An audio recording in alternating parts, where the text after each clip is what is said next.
Hi, everyone. I'm Doug Piper, and I hope everyone is doing well and enjoying the fall-like weather like I am. I want you to know that I welcome you to Gourmet Brewing, and I want you to know how happy I am that you're joining us.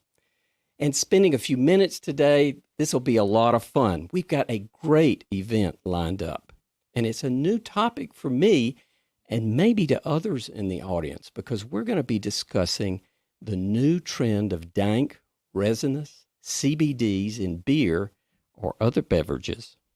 So we want to bring on our guest right now, Ross Koenigs, and with a little luck, we can get him up on the screen to share it while we go through some of the details in our event.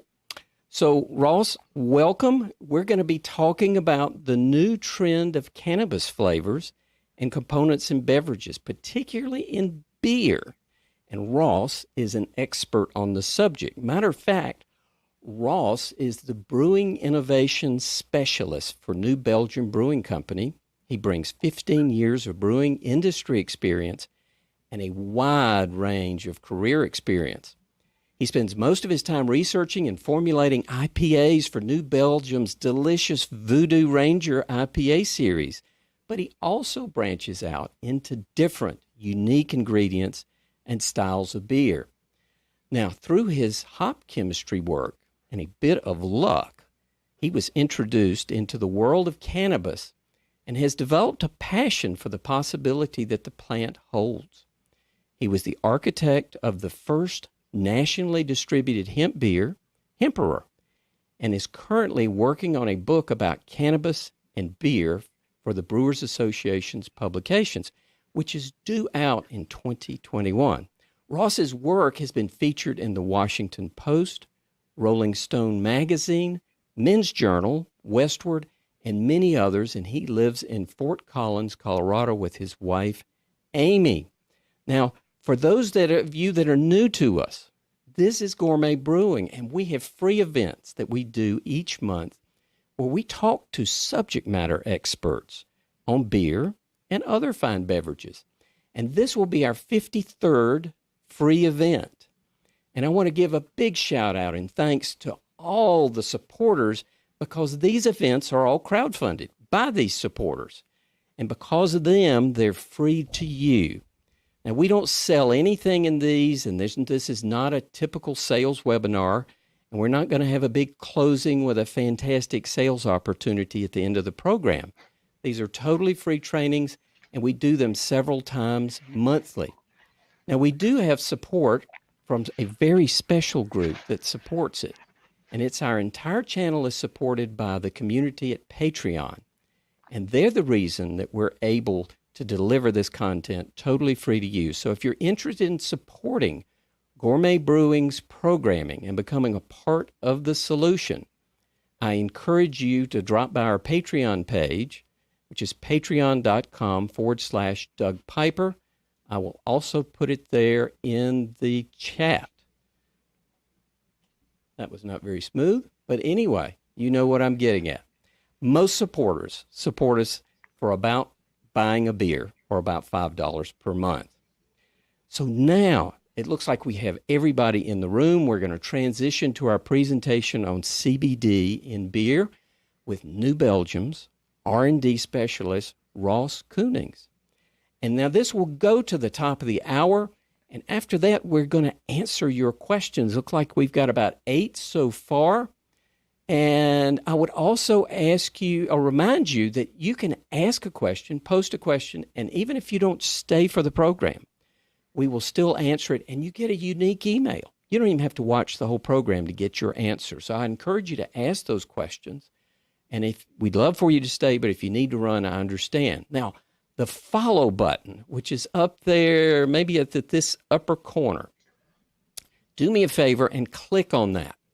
My guests like to look at that button and see what the count is. So the more followers that I have for Gourmet Brewing, it attracts big guests like Ross. We have a poll, which would be a huge help to help Ross because we're going to kind of focus where you are. We have the chat screen. I see a lot of activity there. It's a wonderful place to share where you're from and what you're drinking and what's going on. Don't put questions there. Put your questions right down there in the Ask a Question field. Now, welcome, Ross. Thank you for enduring all of this introduction. This is maybe the most confusing, controversial, full of myths, something full of regulatory issues than any previous program that I've had. But could you briefly introduce what we're going to cover today?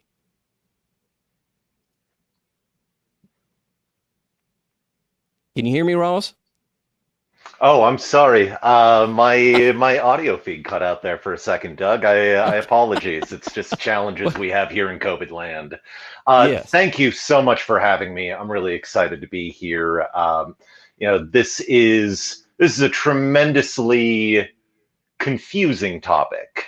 There is a literal maze of regulations, laws out there that people must navigate successfully in this space, and I really hope that I can provide a little bit of clarity and context for you all, and hopefully have a little bit of fun as well. Great. Yeah. And by the way, everybody's having fun with my green screen in the background. That really isn't my home. Oh, and it is actually taking a little get used to even be doing this, but this is a lot of fun. So thanks, everybody. And Ross, we look forward to this. Now, as I researched this a little bit, I got the latest issue of Beer Connoisseur, and I was flipping through it. And in there, they quoted the National Restaurant Association on what's hot in the culinary forecast. Now, this is surprising. 77% of the chefs ranked cannabis or CBD-infused drinks as 2019's top trend, as well as cannabis and CBD-infused foods and foods. We also have AB InBev, Molson Coors, Heineken, and Constellation brands that are all exploring THC and CBD drink options. So this appears to be a trend that cannot be ignored or avoided. Is there one aspect, Ross, of cannabis and or CBD infusions that you think is the most misunderstood? That's a great question, Doug. And to build on a little bit from your comment, with all of these large breweries and large businesses getting into this space, just to throw a couple of facts your way. Right now, the United States regulated marijuana market is between about 25 and $29 billion annually, and expected to grow at a compound annual growth rate of about 22% over the next decade. Most people conservatively figure that marijuana sales globally, both legally and illegally, make up between about 100 and $150 billion of revenue annually. It's insane. Likewise, with hemp and CBD, we'll get into the differences between the two, but the United States CBD market, I'm pretty sure last year in 2019 crossed the $3 billion, annual sales rate. So this is big business. This is something that is very much going to happen.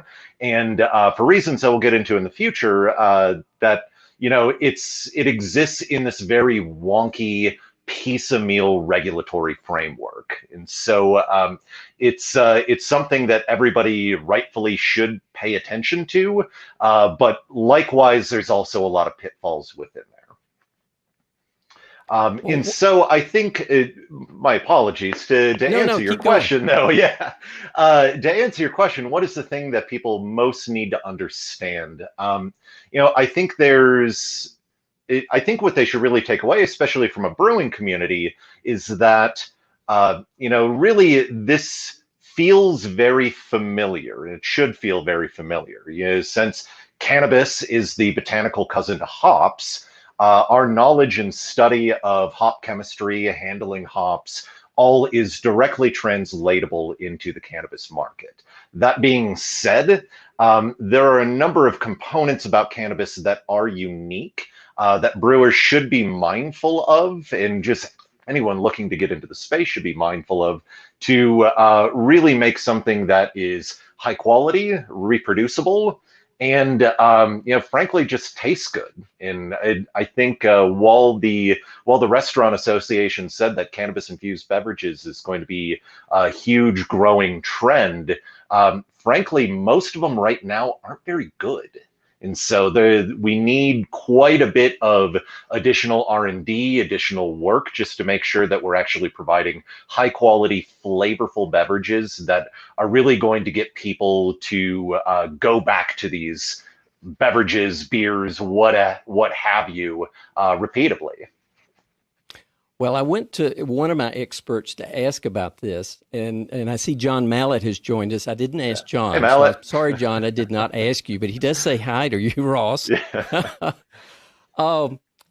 Denny Kahn, I asked Denny about it. Mm-hmm. And Denny, in his normal, colorful manner, he has said he has not had a, I guess, hop-forward beer yet that he liked. And as far as he was concerned, he will always keep his pot and his beer separate. Mm-hmm.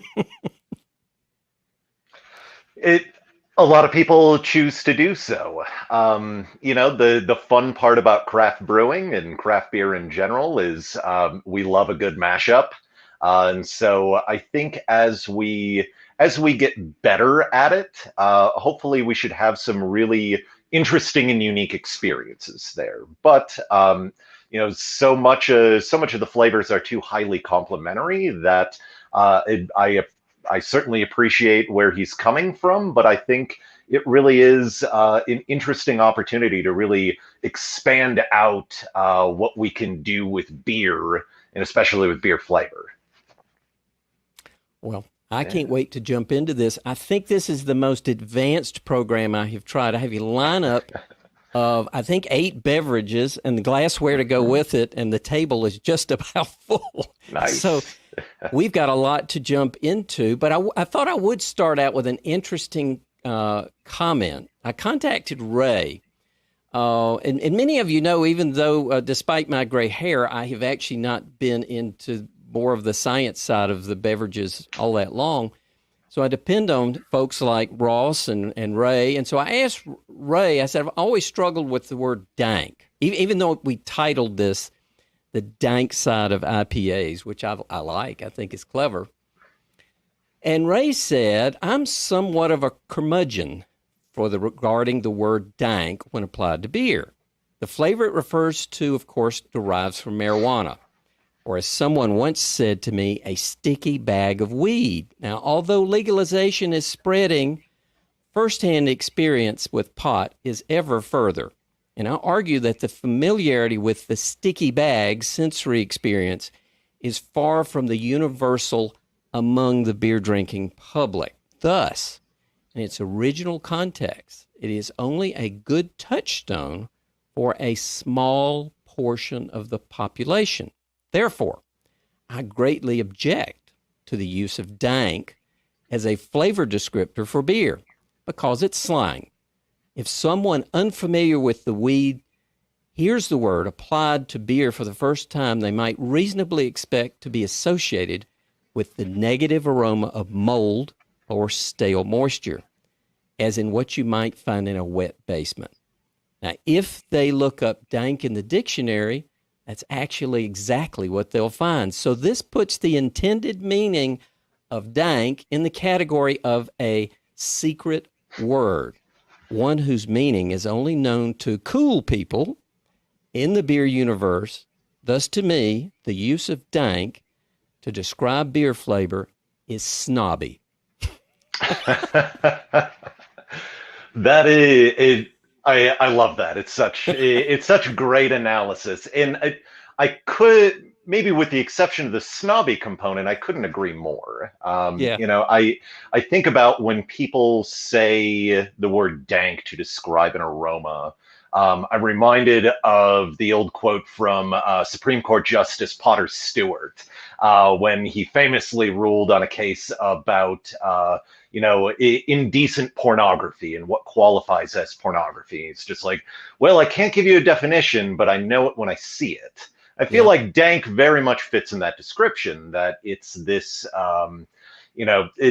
people that are in the know have smelled marijuana. You can pick it up. It's a very recognizable smell. But when you actually get people to try and drill down and experience it and really like tease out a lot of the aroma descriptors, people tend to be at a bit of a loss for words. And so I think this is a great opportunity maybe to jump in. I sent you, Doug, a bunch of different aroma products, some of which are cannabis derived. One is a steam distillate of hemp essential oil. And so when you're looking at basically what's in, there we go.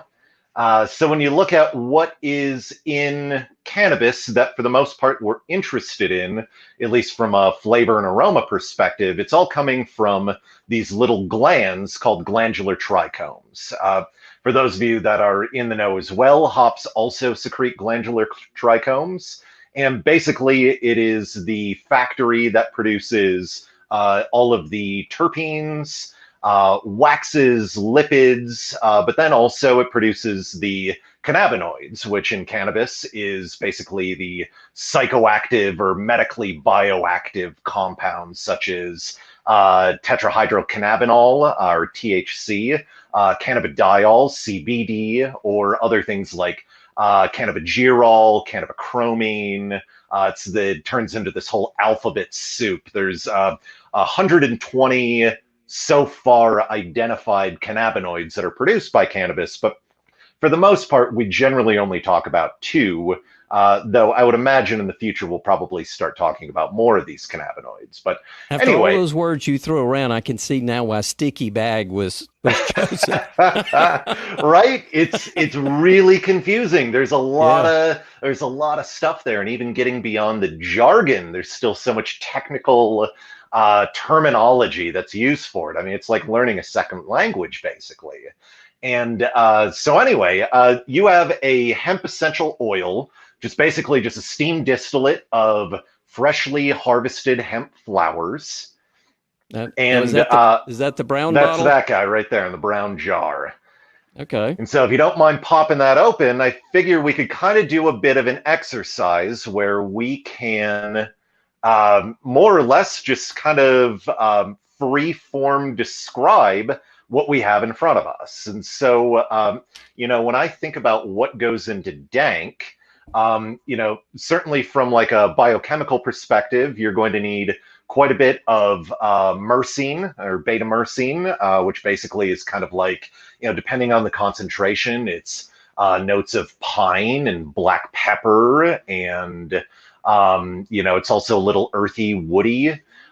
You also have things like linalool or limonene, which are very citrus and very floral driven. You have things like beta caryophyllene, which is almost kind of like a dried hay, grassy, smells a little bit like honeysuckle. There's a fun story, actually. Drug dogs, when they're trained to recognize the scent of marijuana or cannabis, they're not actually trained on the scent itself. They are trained on the scent of beta caryophyllene, since it is highly unique to the cannabis, to the species Cannabis sativa. They just get trained on only one chemical, beta caryophyllene, and that's what they use to recognize the scent of marijuana. But I'm curious, Doug.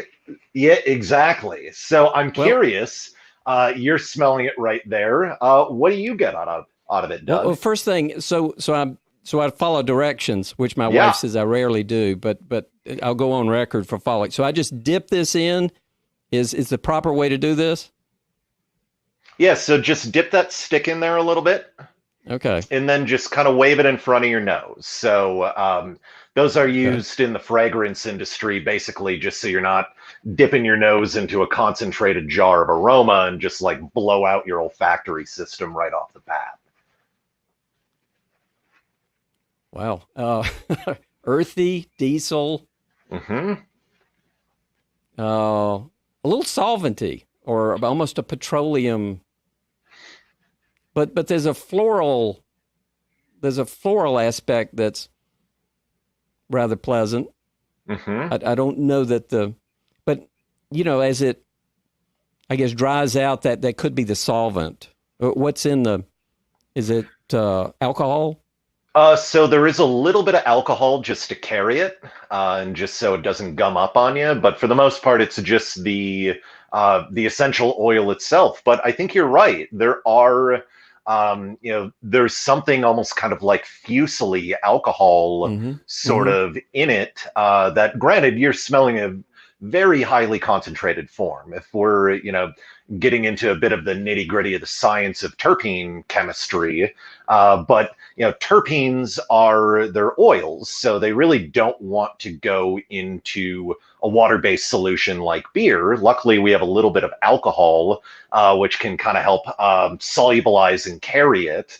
But actually, the transfer efficiency of these aromatic compounds is really quite low. And so when you're smelling it like that, you're just getting a big blast of it. But if you actually were to put that into a glass of beer, dilute it at the proper proportions, all of a sudden, your perception of what you're smelling out of it, all of a sudden will change dramatically. That I would imagine quite a bit of those floral and woody and spicy notes would probably take, a more of a front seat to it, and maybe some of those waxy, solventy sort of things kind of fall off the back of it. Yeah, as the more my palate probably gets overwhelmed, and it reminds me of leather. Have you ever Mm-hmm. heard leather? I mean, it reminds me kind of a leather shop with spices, with some spices in the room. Yeah. It's not unpleasant. Besides the diesel-y petroleum aspect, which is non-trivial. Mm-hmm. Absolutely. And I would argue it's a bit of an acquired taste. And so I think the other component of it that most people, especially in a maybe more like a brewer's lexicon, there's also a tremendous amount of sulfur aromatics that are in there. So, we like to think as brewers, we think of like, polyfunctional thiols or other aromatics that are indicative of, say, like a citra or a mosaic that smells very like catty and passion fruity and all of those. And certainly that's present in cannabis as well, but there also tends to be more of kind of that light struck or just more generally like kind of skunky sort of aroma to it. There's a Not, tiny bit of that. I yeah. feel very blessed. I'm actually fairly insensitive to sulfur. Oh, So nice. Lucky you. it's not the worst thing in the world, but I will have Yeah. to say in competitions I have to defer to the other judges because I just don't get sulfur in Yeah. a strong Yeah. way, which I don't consider such a bad thing. Yeah. Well, if you're into it, some of the sulfurs are very pleasant, others Yeah. are not so much. Yeah, no, But that's this part I like to yeah, pass on. No pun absolutely. intended. Absolutely.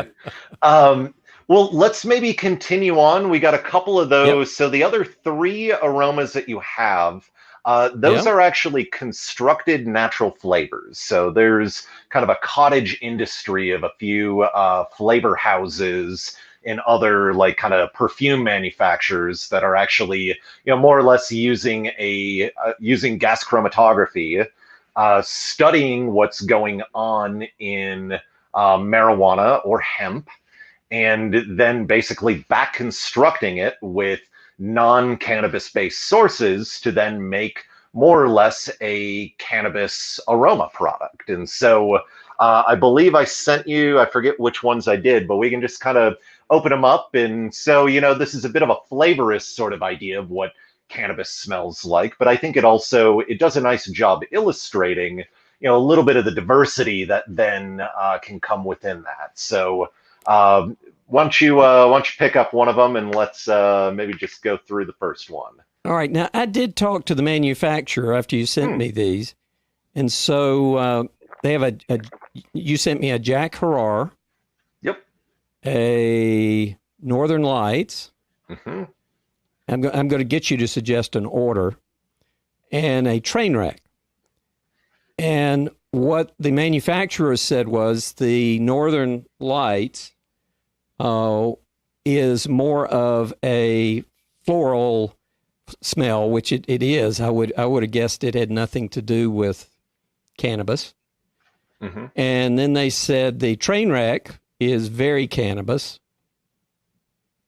and the JackHerrera is kind of a combination of the two. So which would you suggest that we start with? Which would you start with, do you think? Yeah, let's maybe, why don't we start with that Northern Lights? And so I think some of these products, they do a nice job in that I think they pick out elements of cannabis aroma, but it doesn't necessarily give the holistic picture to them. And so I think they have utility to a certain degree, but if you view them on their own, you probably won't get a very just kind of a very good understanding of what kind of the whole picture really looks like. But what are you getting off of that Northern Lights? A potpourri. I mean, it's very, very floral, a little citrusy, flowery. I mean, it's nothing like the resinous side. There's no resinous characteristics to it all. Yeah. It is just very pleasant, very floral. I would expect it to be in something like my wife's potpourri, or if I'm pronouncing that right. Something. Well, and I think this is an interesting one where we're very familiar with the flavor and aroma diversity within hops, but I think we should also recognize that there's equally, if not more, flavor and aroma diversity in the cannabis space. And so, really as you start digging deeper down, for those of you that maybe are more familiar with cannabis, like there are some that are super skunky and very diesely, dare even say dank. There are also a lot of marijuana or hemp varieties that are that very soft, floral, pleasant, almost kind of like a German noble style hop. And so, when I look at, or when you think about all of these different cannabis aromas, there's really, at a certain point, there could be an entirely new category that gets developed out of it, just because there is so much aromatic and genetic diversity within this species. It's crazy. So Ross, Gary has put in there skunkweed. Now, I'm not familiar with that. Are you familiar with it? And if not, maybe Gary will elaborate a little bit. Yeah.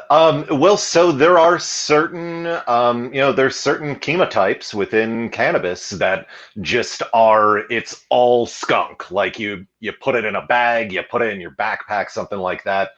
Somebody can smell it from 100 yards away. That, just that room clearing power that, skunk spray really has. There are marijuana strains that do the exact same thing. And so whether or not some people are really into that sort of thing, I would argue it's probably a bit of a minority of people, but some people really, that aromatic, just that aromatic signal to them just really like elicits a very positive response in them. And so it's, not all of them have that characteristic, but there's plenty of them that do. Yeah.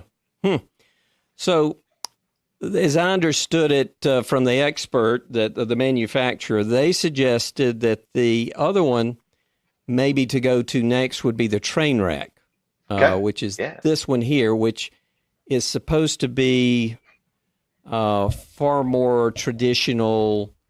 I don't know that traditional is the right word. More of a cannabis aroma. Yeah. And it definitely is. Now that's where we back to this oil that you sent me. Get some on here. Okay, so this has got, again, I like that description of diesel. This is much more of a petroleum aroma than this bottle that you sent me. Now, is that the difference between artificial and, because as I understand it, all of these are artificially created essences. They do not actually come from hemp. Correct. Yeah, so I think it's probably a bit of both. So there's certainly limitations with products like that when you're just kind of constructing them together, they tend to have a bit more of just kind of that fusely sort of thing. But it's also then, I think some of those characteristics, either maybe it's in the sulfur spectrum, or maybe it's just in, it could be a terpene, it could be, it could be a bunch of other things. So I think it's both maybe a process of their construction, but then also, there are cannabis varieties that smell like that, and it's just part of the fun, cool part about the plant. And when we talk about these aromas, are these when it's growing? If I were to walk through a field of them, or what's behind me, the Northern Lights, like I said, was flowery. Eric Harding says beautiful yellow flowers. I think that's a great description. But then we go to the train wreck on the other side, which is, I've got a diesel van out here, and it smells like the gas tank, a little better, but it more approaches that.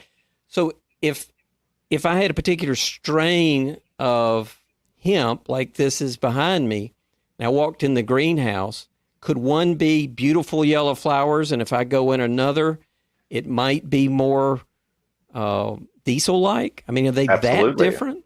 Absolutely. It's not like a rose. A rose smells like a rose. Yeah, and so then you even get a, much like hops, there's kind of a window as, since all of these glandular trichomes are growing on the reproductive parts of the plant. So, more or less the terpenes, the waxes, and the cannabinoids, they all actually play a plant protective function. In that they can help ward off either molds or diseases, predators, pests, what have you. And so as they're maturing more, then you're going to see kind of this ebb and flow of how these terpenes develop. So even within, say, like a growing cycle, if you picked it fairly early versus fairly late, just exactly like how hops are picked, you end up with a bit of a spectrum of the kinds of aromas that you get off of it. Where so is it a bit equivalent to like grapes? I mean, you can have grapes with a whole range of flavors, and the marijuana is pretty much the same way.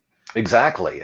So it's both. You get almost kind of like to borrow from wine world, almost like a terroir effect that local microclimates, soil composition, precipitation, sunlight, all of these go into actually allowing all of these plants to express and potentially express in very unique ways, even if they were all the same chemotype, just being planted and grown under different conditions. So this is the JackHerrera, if I'm pronouncing his name right. Herrera, yeah. Herrera. Okay, yes. Thank you. You should have spoke up earlier. I'll embarrass myself through the whole thing. Herrera. Okay. Yeah. Yep. Now, this is what kind of I would consider almost a musky smell. Almost a man's, or it's spicy and a little bit floral, almost none of the diesel components, but there's still that spiciness, almost like kind of a man's cologne tends to be more of a spicy aroma than a floral aroma. So it's and what the manufacturer told me is it's almost a combination of the night train and the train wreck. Excuse me, not Northern Lights and train wreck. Yeah, yeah, absolutely. A great call out to Mr. JackHerrera. So the Hemperor that we will get to in a little bit there, that is named in honor of JackHerrera, who wrote a book in the 80s called The Hemperor Wears No Clothes. And so it's more or less kind of in the cultural zeitgeist of marijuana. Oh yeah, I sent you. Ooh, we're exporting some of the Hemperor to the Chinese market right now. Looks like I sent you a Chinese bottle. That's fun. I thought that was cool. Do Yeah, they not all yeah. label like that? Well, no, no. Well, China is still the largest market for hemp and cannabis products in the world, especially for things like fiber and seed, and especially, there's a lot of preparations that involve cannabis in traditional Chinese medicine and other naturopathic sources of health and wellness. So it's a big Wow. market over there. But anyway, yeah, so the Hemperor was named after Mr. JackHerrera. We did not model it off of that flavor there, but we wanted to give a fun shout out to one of the original advocates for sustainable hemp in the United States, and ultimately which culminated in hemp being legalized only very recently, 2 years ago, with the passage of the Farm Bill in 2018. Well, I'm getting thirsty.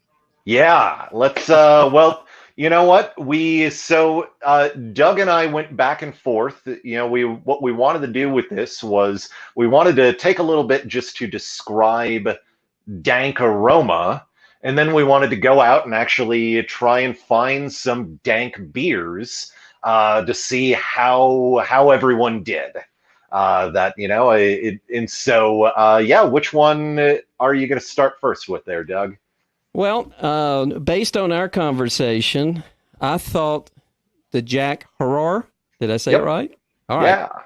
Yeah. So this is a brand new one from Sweetwater, and after a conversation with them, they encouraged me to give this a try, and they thought that would be a good one to start with.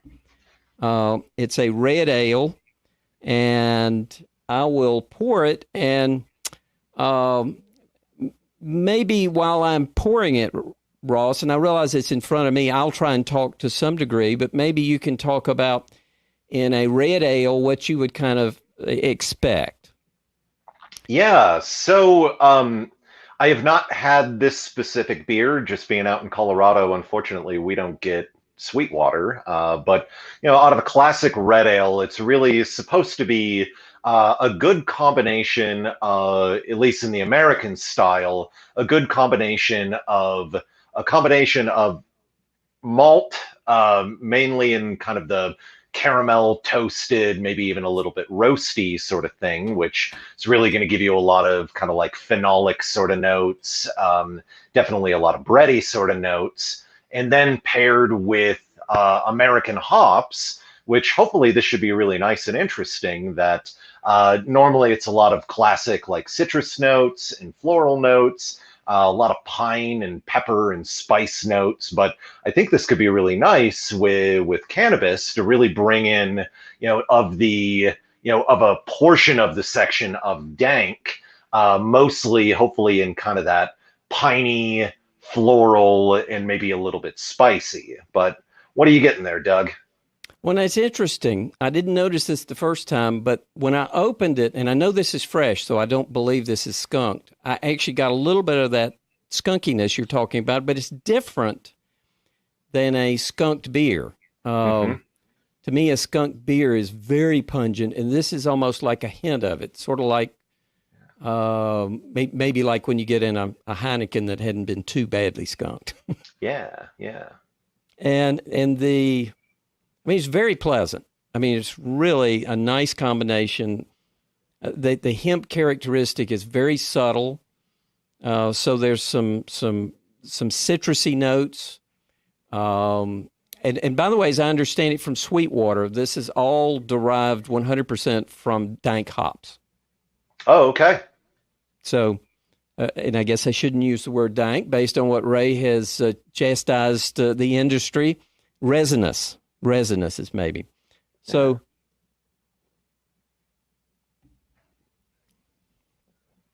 okay, a nice kind of soft bitterness like a pale ale. Some kind of biscuity malt notes, nicely balanced. It's fairly complex with just a little bit of resinous tones, but some nice fruity aromas,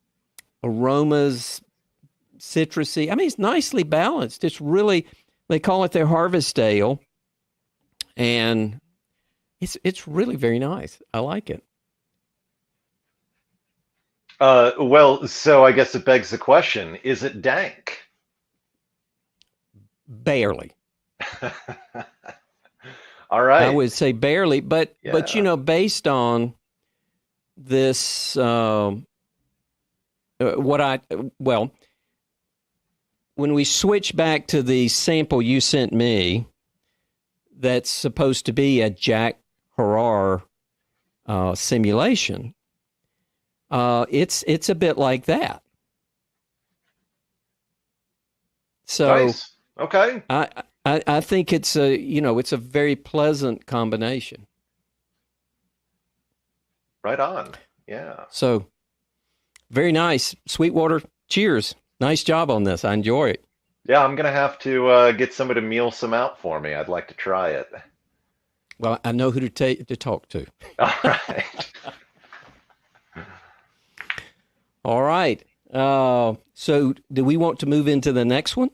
Yeah, why don't we do that? I think we had talked about Lieutenant Dank from, yes. That's exactly what I have next. All right. Now, do you have one that we're going to try together? Yeah, I have a Hemperor.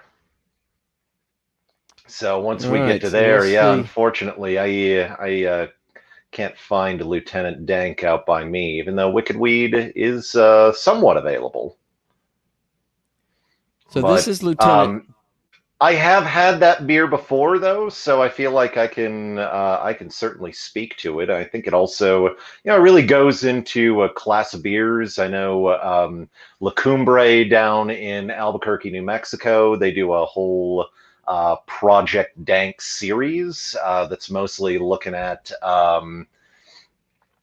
just a lot of the more kind of what brewers would say are more marijuana-driven or dank-driven hops, like things like Simcoe, Eureka, even Summit and CTZ to a certain degree. But definitely gives a bit of that, kind of more on that piney, resinous sort of spectrum.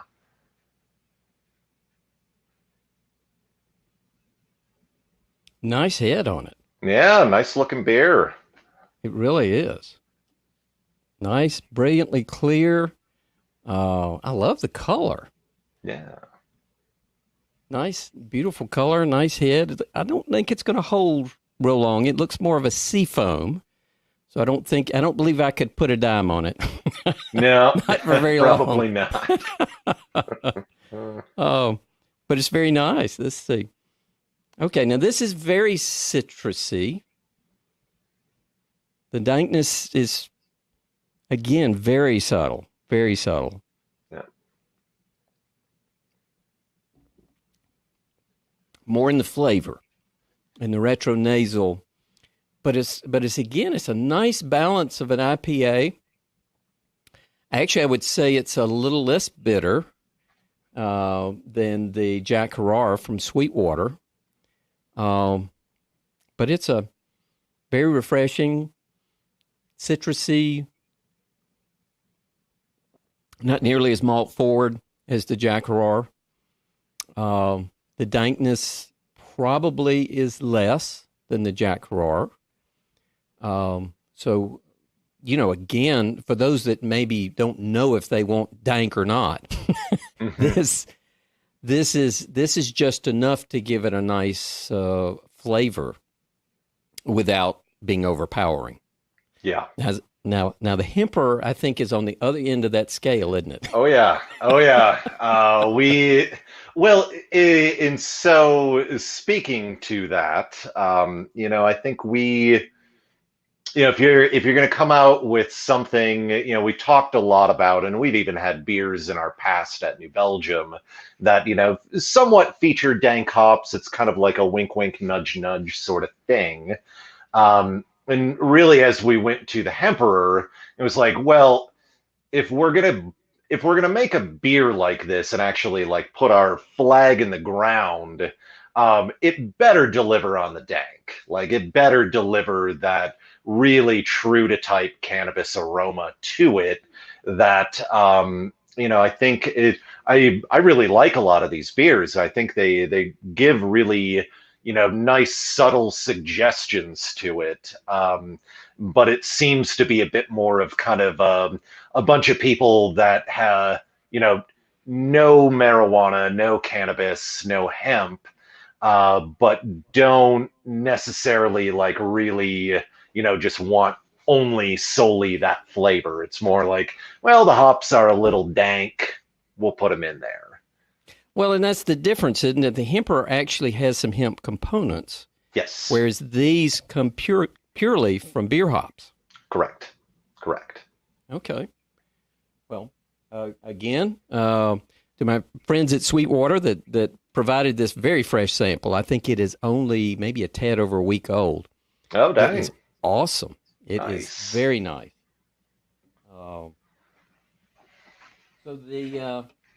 So the next one I have is our friends at Sierra Nevada, not to be outdone by this Dankful trend. And that's actually the name of theirs, is their Dankful IPA, which I know is also totally derived just simply from hops. The brewer actually gave me the hop combination, and they probably had 10 different hops in this guy. I thought I would zoom in because I think it's a really interesting label. I think these artists that come up with these labels are just fantastic.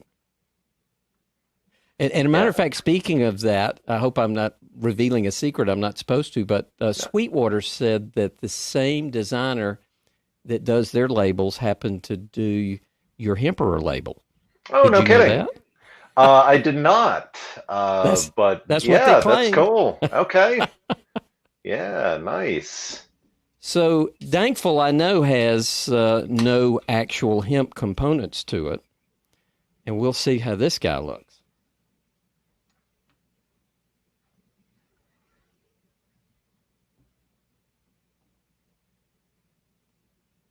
Ooh, I'm getting some serious foam out of that guy. Look at that.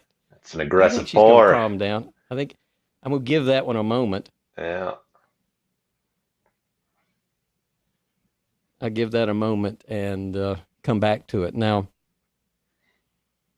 this is definitely getting a little bit of that diesel characteristic, but in a complementary way. Again, what I like about it is it adds a lot of interesting complexity that you don't get from like a juicy IPA, for example.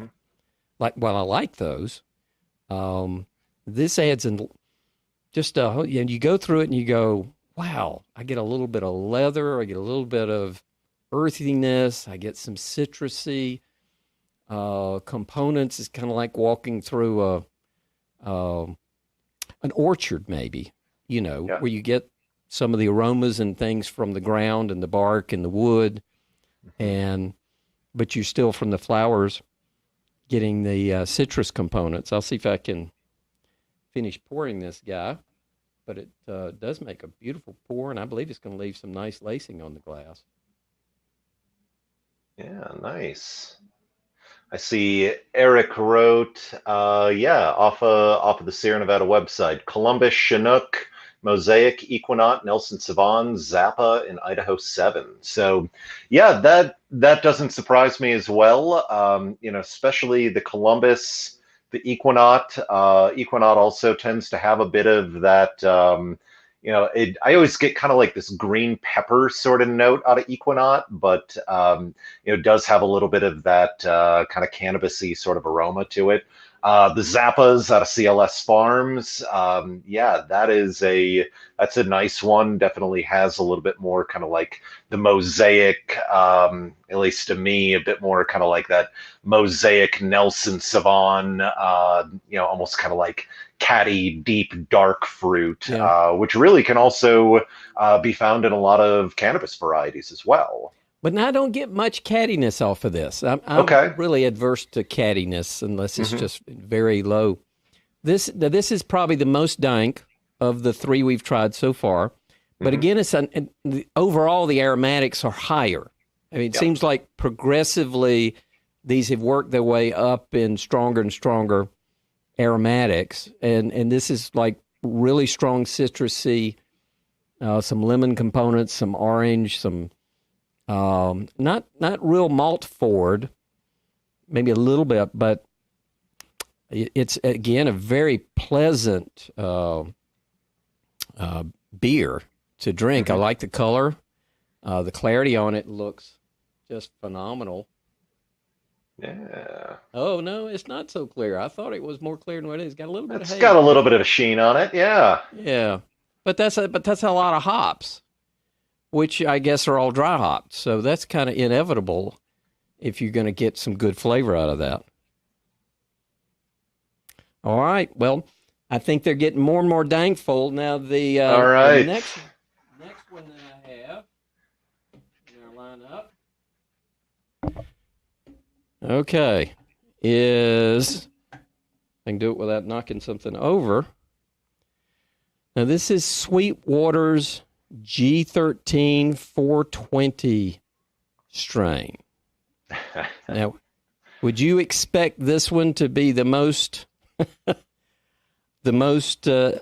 resinous so far? Yeah, I would say so.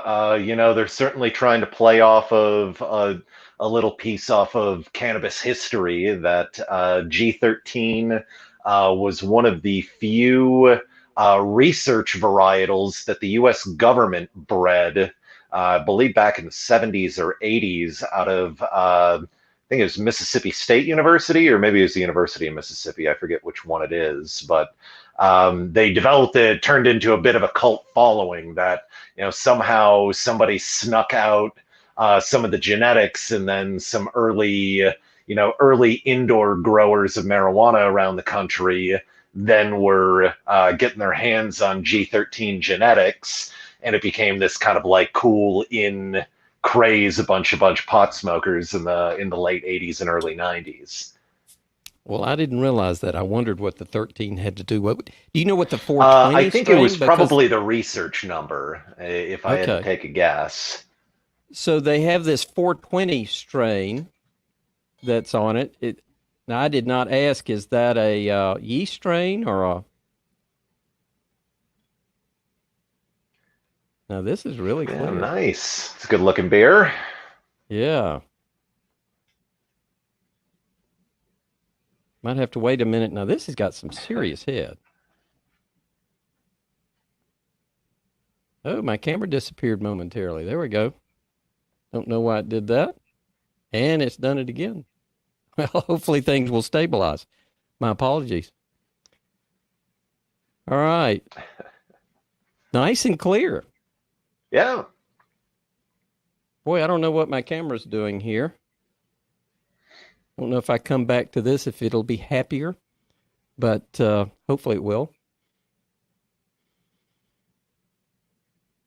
Yeah, definitely the most dank of all of them so far. I believe I'm going to end up with What are the components that you're getting off of it? not much citrus at all, barely malt forward, just kind of that low resinous characteristic. Hmm. Is it kind of a pine resin or Yeah, pine cones, little pine cone. okay. Yeah, okay. Okay. Um,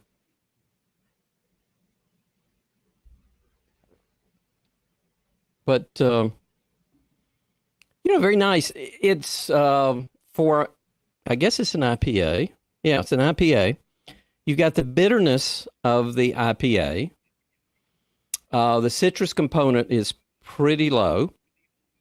The dankness is relatively low also. So I would say in our lineup so far, actually the Sierra Nevada would maybe be the highest of which we tried, which surprises me. I really expected, matter of fact, we worked together on this lineup, and I really expected the G13 to kind of lead the pack.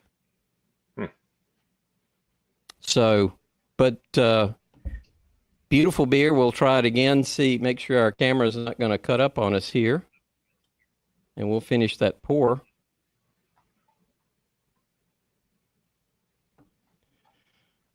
But very nice. I think it is... Yeah, it's pretty much brilliantly clear. There's a little bit of condensation, and that's what's making it appear not brilliant. But it really is. But before there was the condensation on the glass, it was very clear. Mm-hmm. Now, and I apologize to those on the screen. Looks like I'm getting a little pixelization, so I apologize if the image is not clear. Hopefully, the audio is coming through. Are you hearing okay? Yeah, I hear you fine. Okay. Yeah. All right. Well, let's keep going. Although it looks like on my monitoring computer, I have disappeared. Are you there? Can you hear me okay? Yeah, I hear you okay, though I don't have a video feed of you anymore. Yeah, that's what I was afraid of. I have a monitoring computer here, and it's showing the same thing. But okay. We'll keep going. Hopefully everybody can see you fine, and we will keep going. So, yeah, Eric, I apologize. I guess the internet is not cooperating with us, but we'll keep going. And actually, Ross's picture is the only one that matters anyway. So, thanks. Hopefully, no video from you, Doug. Yeah. Do you see Ross okay? If somebody'd let me know in there, because that's all that matters, frankly. Yeah. Soldier on. I guess that means Ross is on. Indeed. Okay. All right. Well, hopefully this will clear up momentarily, but we want to keep going. I appreciate everybody hanging in there. Ross is good. Okay. Yeah. So Ross, you might have to carry the show at the moment. Yes, on Ross. No so problem at all. Take you full screen because I think we're ready anyway to talk about your Hemperor. Yeah. And so, I'm assuming you're pouring a glass here. Not quite yet, but I'm getting ready to. I'm realizing my bottle is just out of reach, so that's fun. But I can talk through the beer anyway, if you don't mind. So really what we did with this beer, we wanted to just use it to be an homage to all things hemp. And so, really what we wanted to do was incorporate as many of the elements of hemp as we could. And so it certainly is very cannabis and hemp aroma driven, I would describe some combination of, there's a little bit of that kind of marijuana skunkiness to it. It definitely has quite a bit of that pine cone resin. Ross. It's there. Yeah, no, there's no doubt about it. And so then, but as you start drinking it, get it more on the retronasal, all of a sudden it then opens up and starts becoming more kind of that like green, grassy, floral vegetal. It has certainly some like black pepper spice components to it. It's fairly heavy on kind of like lime peel, lemon peel, citrus.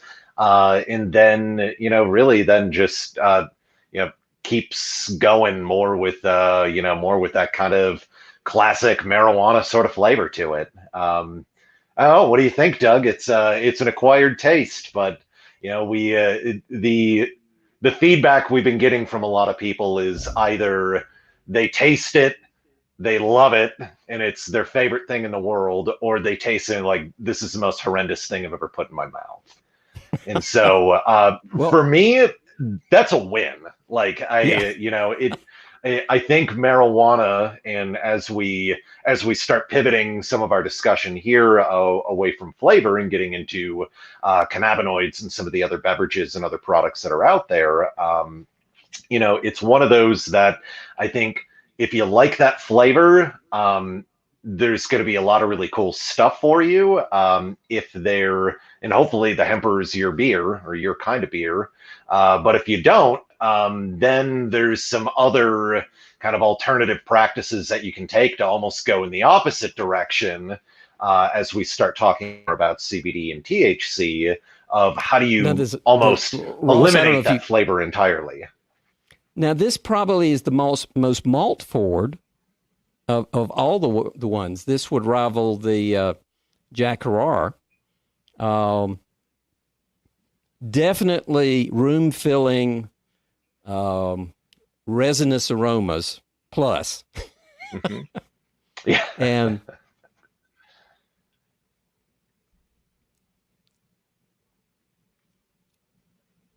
interesting. Yeah. The interesting thing is, and I know this from research purposes because this is not my first one this week. The most interesting thing was the aftertaste keeps giving and giving and giving, and that wasn't just me. I had someone else try it, and it was interesting. And Chris says, should smell like your background. Yes, I think it does definitely. Now, but the interesting thing is to go back to these samples, which you said the different strains could go from yellow flowers, to use one of the descriptions that I think somebody shared, all the way to diesel. How did you decide, Ross, to make this closer to the earthy diesel pine cone versus the floral? That's a really great question.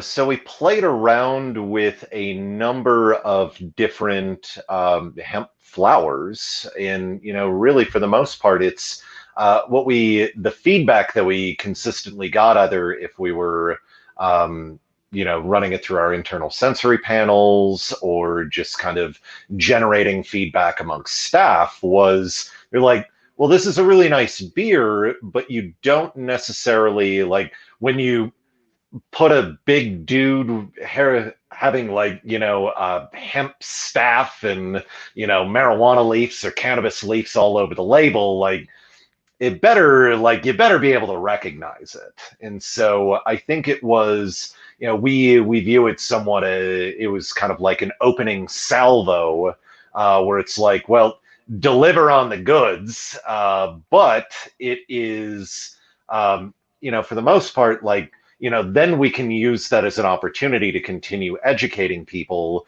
and bringing in new strains, new styles, more flavors and aromas that then starts diving more into kind of the subtlety of it. And so we figured that, the opening shot, it better deliver on what we say it's delivering on. So that's kind of how we got there. So now, Ross, as I went through all these and I bought various ones, and I had some folks send some to me, people kept coming back to me when I would ask questions. They want to know how fresh it was. Mm-hmm. Now, I mean, I understand fresh IPAs, but is that more of an issue with dank beers? Does that, well, Ray has said we really need to say resinous. The resinous type beers, is their shelf life shorter? Well, so I think it depends on what component you're looking at. I would say somewhat yes, but that's mostly, it has to do with more the sulfur fractions, that generally aromatic sulfur compounds tend to be more volatile, more susceptible to oxidation, and just generally are less shelf stable than some of the other, say, like monoterpenes like myrcene. Myrcene is pretty easy just to kind of stay and smell like myrcene for a good long time. And so I think it is interesting when you start talking about the shelf life of these types of products that, if you start dropping out a few of those components, does it still remain dank? And that's one of the companies, I contacted them on theirs, and they came back and they said, yeah, that could be based on that date. They said, did it taste kind of like a English IPA with a little oxidation? I said, yeah, that's exactly what it is. They said, yeah, that's what happened. And they were saying a 60-day shelf life. Interesting. Now, what is Hemperor? Do you know? The Hemperor, I believe, is I want to say it's 120 days. I think we give it a 4.5 month shelf life. It would be interesting to ask all these breweries, but they were talking about this particular one was talking about 60 and 75 day shelf lives. Yeah. And I know that's important with IPAs, but it seems like it's more important with these, I guess, resinous type beers. Yeah. Now, this actually has a hop component in it, correct? Is there a hop ingredient in this? Yes, so we do complement it. I think really, one, to continue to just make it taste like, feel a little bit more beery. We added a combination of Simcoe, a little bit of Cascade, mostly to kind of drive a little bit of that lemon floral characteristic to it. And then a little bit of, it's actually still an unnamed numbered hop called HBC 522, which came out of, it's a hop varietal that we sponsor at New Belgium, but it has a bit of kind of like soft floral and peach notes to it. Even has like a little bit of that kind of white wine or passion fruit notes to it, but pretty subtle to it. But yeah, that combination of a little bit of the lemoniness from the Cascades, definitely some of the diesel resinous qualities coming from Simcoe, along with some of the fruity attributes, then married with the hemp flavor, really, we thought did a really nice job and just really kind of helped amplify everything. But isn't there an actual hemp component in Hemperor? Yeah. So there is hemp flavor, hemp oil, however you want to describe it, but hemp terpenes in the beer, and so that's what's more or less. It's similar to that. It's not that. No, I realize that. Yeah, but it's similar to that. But it's basically just like oil extract of hemp terpenes. Yeah, it looks like the handwriting got smudged. That's fun. Yeah, it looks very special with this handwriting. Yeah. But when I unpacked it, my wife said, "Oh, really? What kind of package is this? It smells unique." Comes from a very legit source, dear. Yes. Well, and I was thinking about actually sending you some hemp flour, so you can actually see the top buds. But then I'm like, there's probably going to need to be some paperwork in there and whatnot, just in case anybody opens up that package like, what do we have here? Yeah. Don't want to get you arrested, Doug. Yeah, no kidding, right? So we left it on the products. Well, do we need to jump into now? You actually have some CBD things that you sent me. Is that a good segue at this point? We've had a couple of people I think had to jump off. I saw that John Mallett said he's got to go on to another web call, but thanks for an interesting presentation, John. We thank you for joining us. And Michael said, thanks, gentlemen. Interesting discussion, which I think means he's got to jump off. And Chris Fry says 420, which I guess is like 1020, means time to light up from the 80s. That's a good one. I like that. Well, yeah, why don't we transition a little bit? So, we were talking about this as, we wanted to ground everyone as cannabis as a flavor and aroma, and what we could do that in beer. And I think now would be a good opportunity just to transition into something that's maybe a little less familiar towards brewers, and actually start talking about a little bit of the science, and just giving you some information on, especially from a commercial perspective, how you would go about infusing cannabinoids, which are the bioactive, in the case of THC, psychoactive.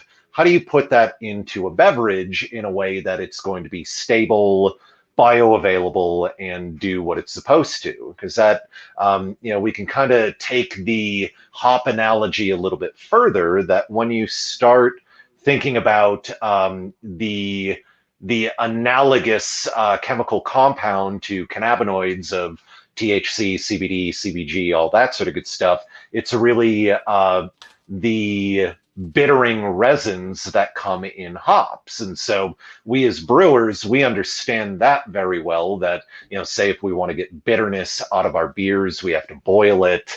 That will isomerize the alpha acids into a more stable form that can actually then be, dissolves and stabilizes in solution a little bit better. But also recognizing with every brewer that it's only so efficient that, alpha acids will precipitate out into the boil. If you add them in dry hopping, they'll transfer somewhat with your dry hops, but then also will, again, likewise precipitate out. And it's highly analogous to that same situation with cannabinoids, that cannabinoids are what's called, they are lipophilic and hydrophobic, meaning they love fat and they hate water.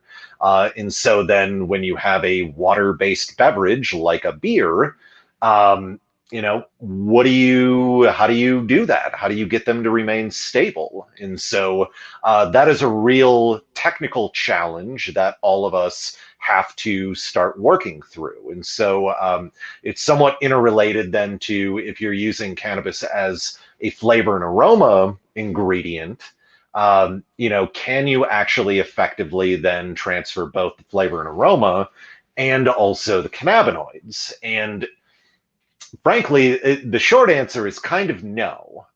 That, really what a lot of research has done, if you're looking at it, well, I'll give you a qualified no. Basically, like, if you are just dosing cannabinoids, say like you wanted to make like an ethanol tincture, just put some flowers in there, shake it up, let it absorb for a few days. If you just took an eyedropper or something like that, popped it into your beer, that's going to be fine. That's going to do what you want it to do. But if, say, you're a manufacturer, I saw somebody from the company Present, which is in our backyard in Colorado. Actually, I believe, Doug, you have a can of Present CBD sparkling water in front of you. I do. Yeah. So, if you want to make a product like that, you actually would need to further, more highly process your, in this case, CBD, in a way that it's going to be what's called water soluble. It's a bit of a misnomer thinking about water soluble cannabinoids, because they are not water soluble ever.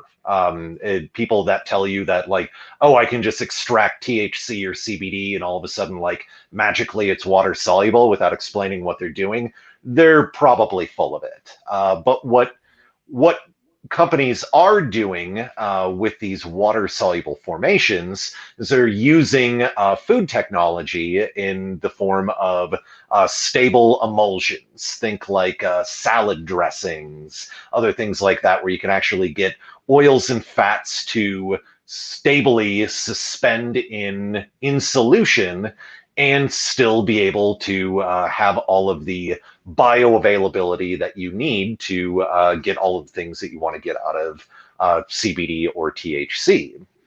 And so, yeah, if you want to pour that one out, Doug, I'm kind of curious. we can go through a little bit more, but it's just a sparkling water.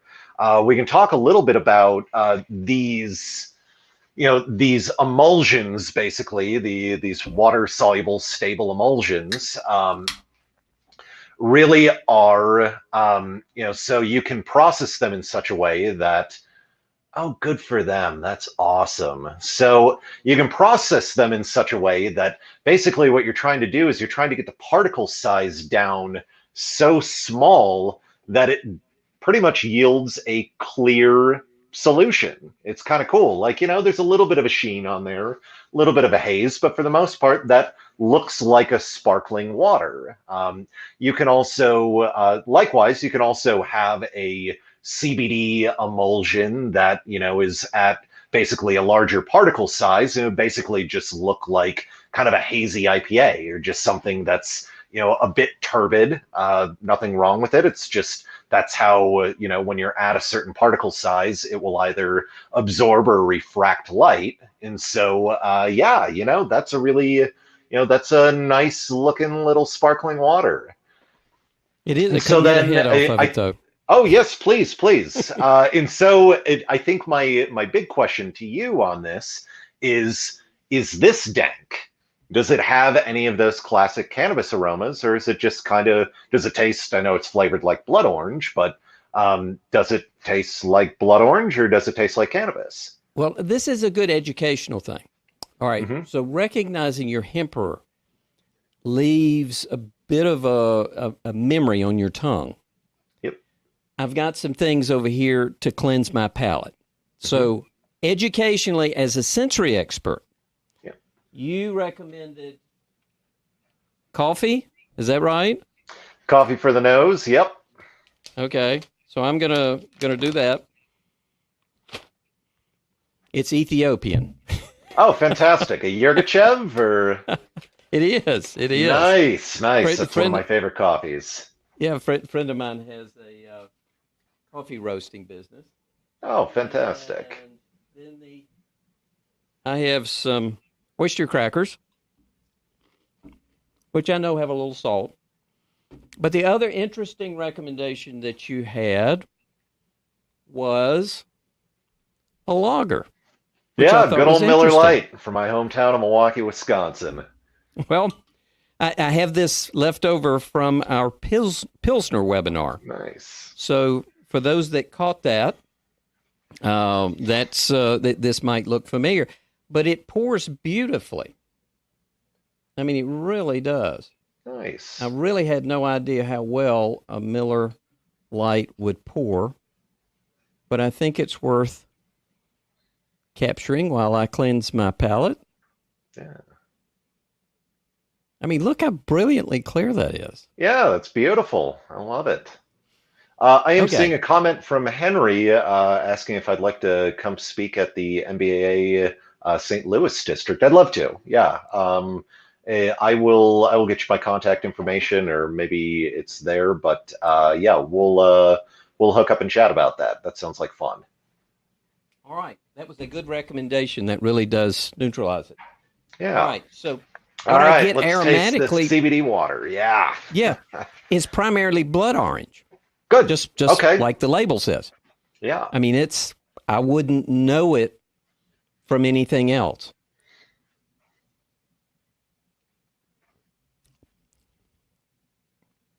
And do you get anything other than blood orange?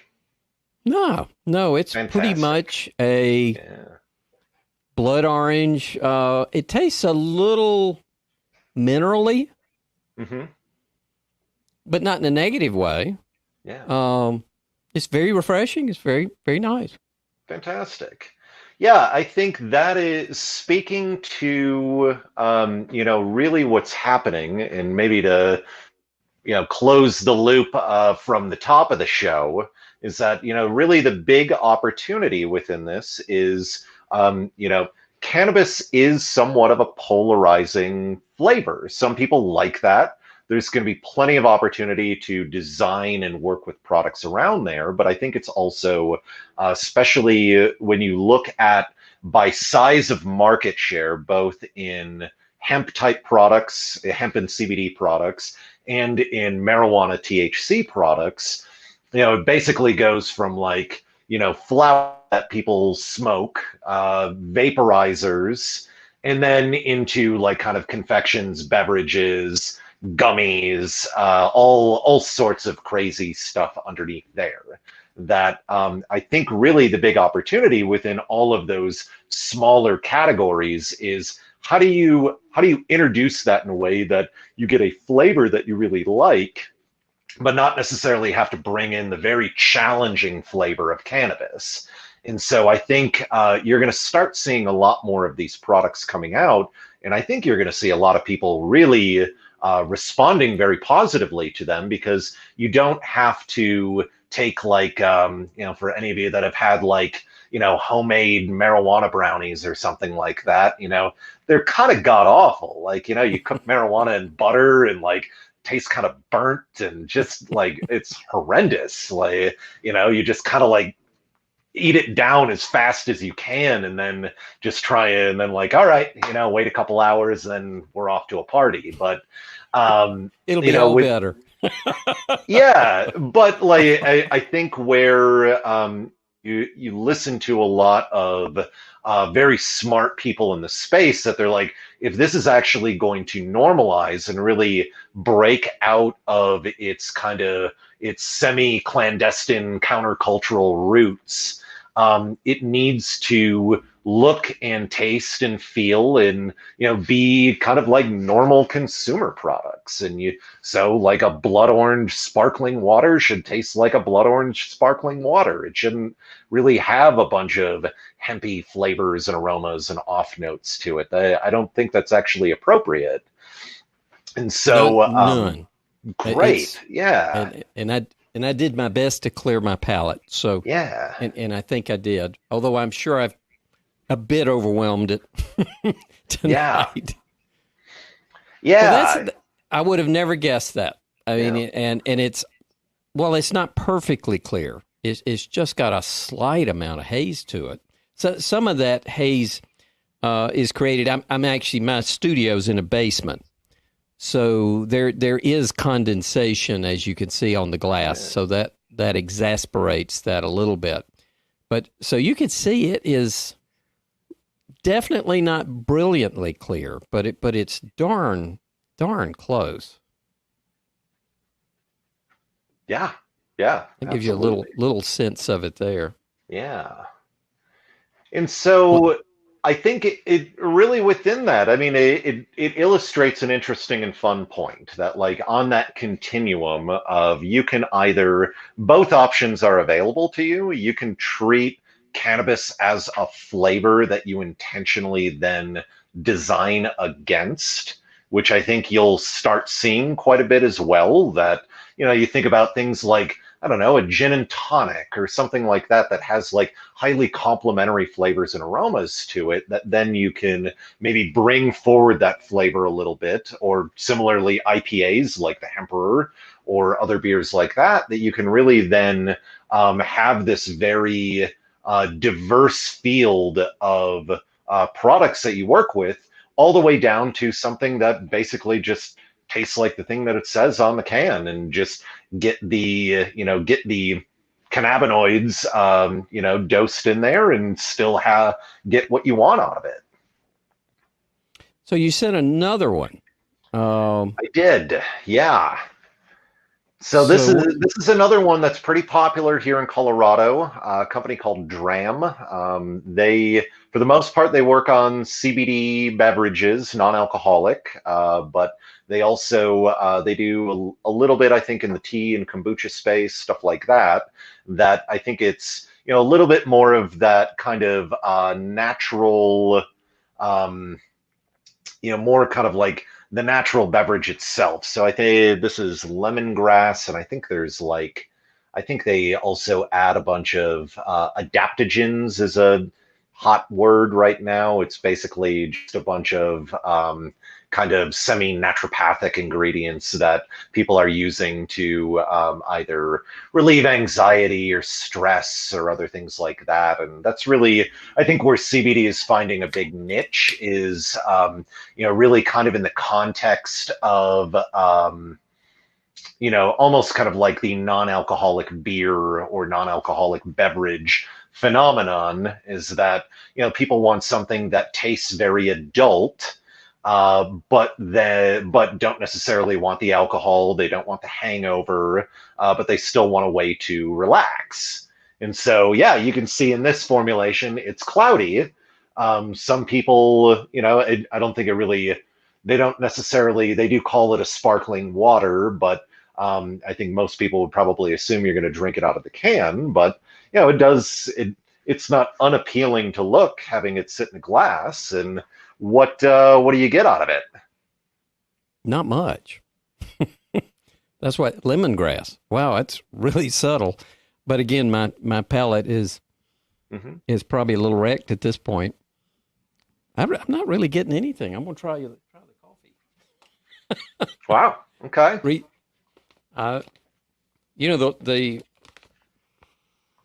Okay. Breathing in a paper bag, that probably looks bad.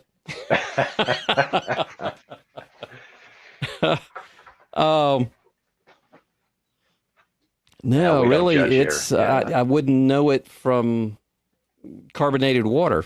And now maybe this can had a little age on it. I don't know, but it's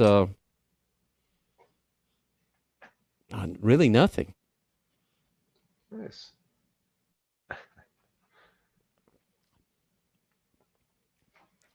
Very minerally, a hint of the lemongrass in the retronasal. It is just a hint of astringency in it. Not unacceptably so, a little drying. Gary says I'm huffing coffee now.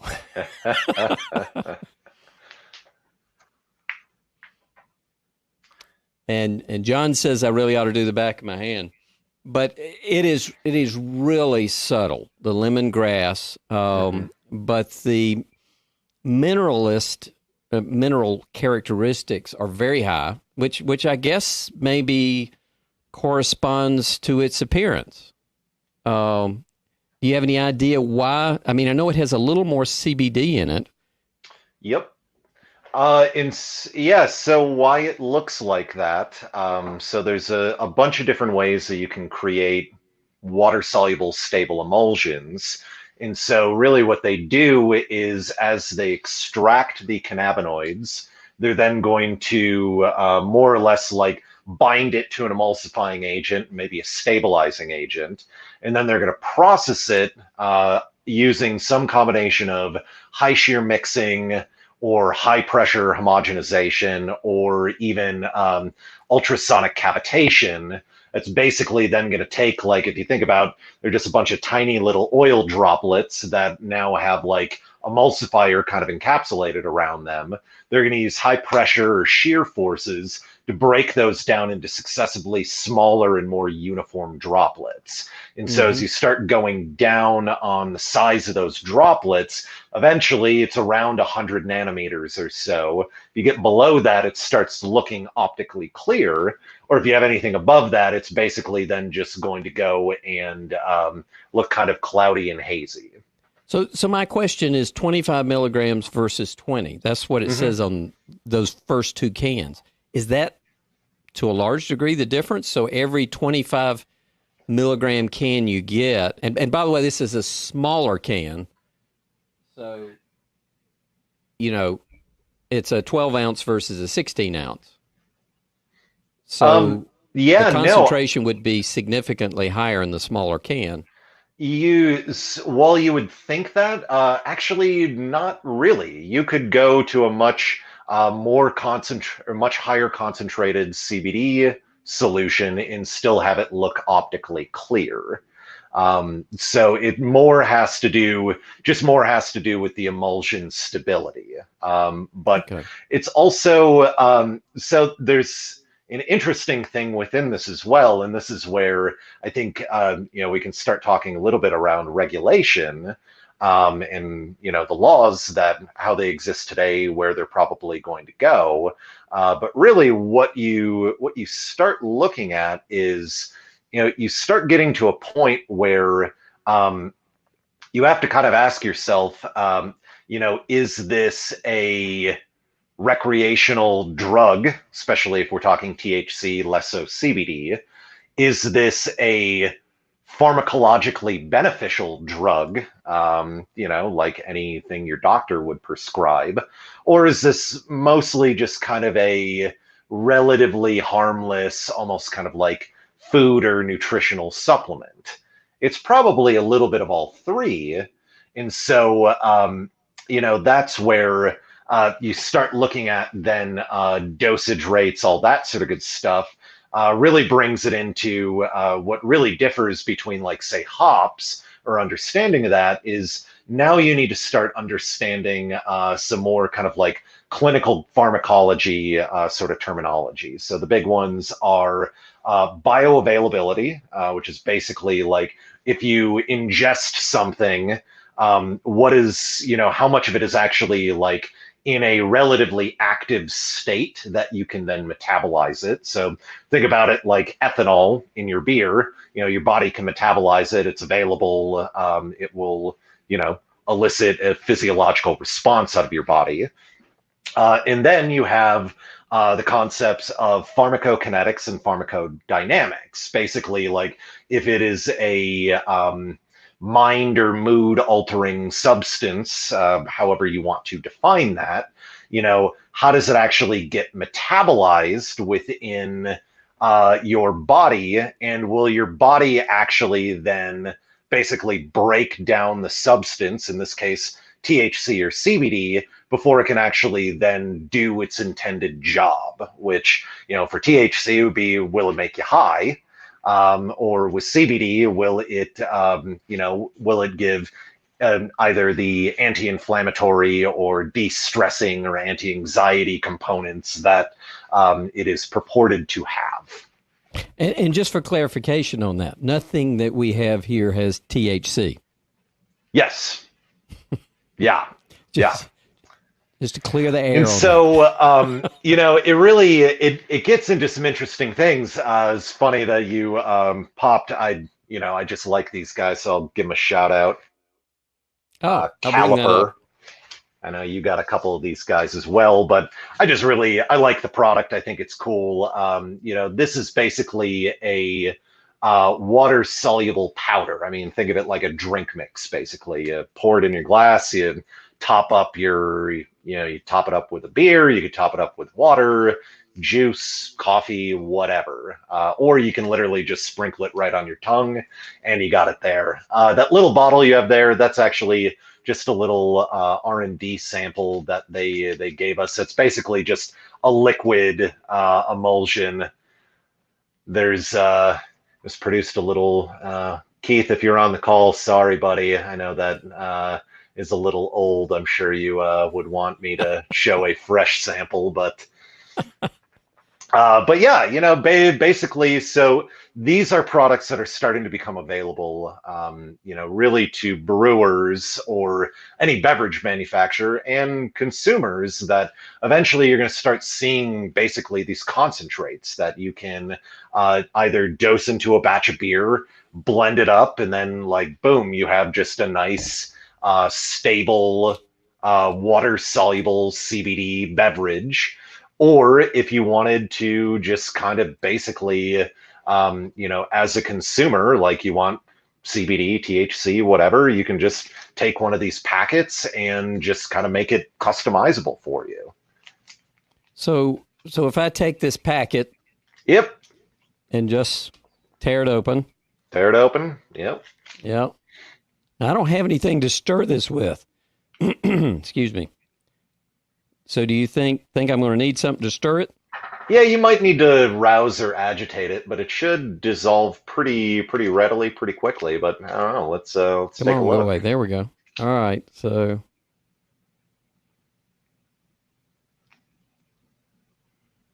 Well, that dissolves So, pretty good. yeah, right. Yeah.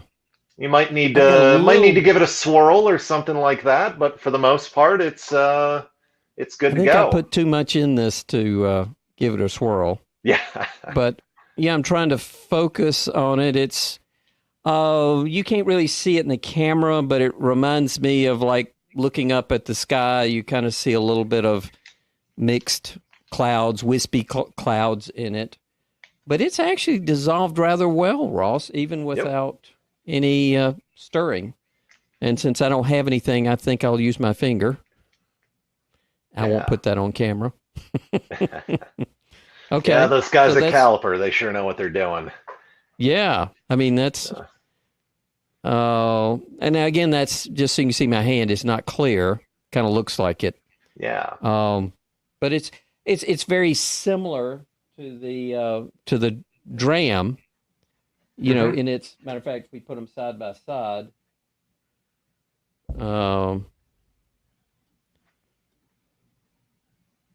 so this one I'm lifting up is the dram, and then this one is the caliper. Yep. And it's about the same dosage, is it not? Yeah. 20 milligrams. Yep. Okay. Yeah. So what you've had this before, I have not. I certainly don't get any aromatics with it, right across from me. What would you expect that I would get? Yeah. I think it's with that, it's mostly just kind of it should be pretty flavor inert. It is. I wouldn't know it from water. Yeah. Yeah. You might get a little bit of bitterness. Cannabinoids, CBD, THC, especially in a highly concentrated, extracted state, like they can give a little bit of bitterness or astringency, but for the most part, it should be pretty flavor neutral. It's very flavor neutral. Yeah. It's not minerally at all, despite its appearance. So John asks, what's the point of pouring powder in your beverage? For this to be interesting, it has to be about the flavor profile of the cannabis in combination with the hops. I just don't understand a flavorless powder.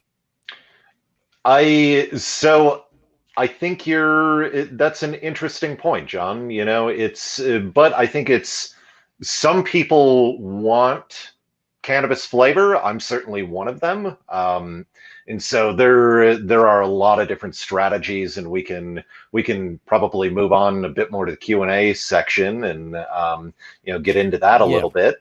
Okay. But there's strategies to both get flavor and stable cannabinoids. But some people don't necessarily want the flavor. They may be new to it. They may be just kind of, I don't know. I mean, they're just kind of hesitant to try it. And so I think the Ross, more is you the can... point that they were able to make it flavorless. Is that really what's significant? Ben says a blank canvas. Yeah. And to me, that almost sounds like that Caliper has done what is difficult for others maybe. And that is that you can put the powder in there, and, where your eyes closed, you wouldn't know it from the bottle of water that I put in there. Right. Okay. Yeah. Well, we have a hard stop in 20 minutes, and we have 13 questions. All right. Well, let's get into it. We're going to have about 2 minutes apiece. Again, for those that maybe are tired of this, because we have gone on for a while, you can vote up a question if you want to do it. So if we run out of time, your question everybody gets one vote. So this one is the most popular. It comes from Wayne. And Wayne asks, I'm developing a CBD recipe using decarbed 12% hemp. I'm planning a 15-minute CBD addition, parentheses, plant material, not tincture, and a dry hop addition of secondary. Is there a good rule of thumb to calculate CBD utilization so I can estimate serving dosages? Are there any reliable sources, calculators that can help estimate the CBD strength per serving? I don't want to put people to sleep after one brew. Yeah. Um, they're not yet, is kind of so I would recommend the more information you can get off of these products. So say you were to just add CBD flower to a secondary fermenter, all of that. I think that is probably the least likely place where you can really get a solid calculation that Ross, like when you you will. say CBD flower, is that what this is? No, so I'm talking about like the actual flowers and those plants behind your head there, Okay. Doug. Okay. All right. I So just wanted to like think about it clarify. like a whole cone hop. I, Yeah, that helps. so a lot of people, if you go on the homebrew forums, things like that, they talk about how you could handle plant matter and more or less dry hop with it and get like a really, some of it's either marijuana, but you can also do it with hemp. And basically then just you kind of chuck it all in there, you let it soak and extract. The theory being that so with the little bit of alcohol that you have, it'll probably extract out some of the either THC or CBD, and then that'll transfer over into your final beer. That's very unstable, so that can be tremendously challenging. So I would recommend anyone thinking about doing this on a homebrew level really separate it out. It's like, okay, I want to make my flavor as high quality as I can. So think towards like brewing processes. But if you really want to measure out then cannabinoids, then you're basically going to want to take your plant material. You're going to have to decarboxylate it, basically heat it to make it more bioactive and bioavailable. And then what I would do is I would take like a high proof ethanol, either like an Everclear, even vodka, something like that, shake it up, extract it for a good couple of days, and then more or less you can do kind of a dilution calculation where if you're buying it commercially, you should be able to get a percentage by weight of your cannabinoids, and then just know however much ethanol solution you have. Then basically just back calculate down to however many milliliters of ethanol you should reasonably expect that you would have X amount, X milligrams of cannabinoids there.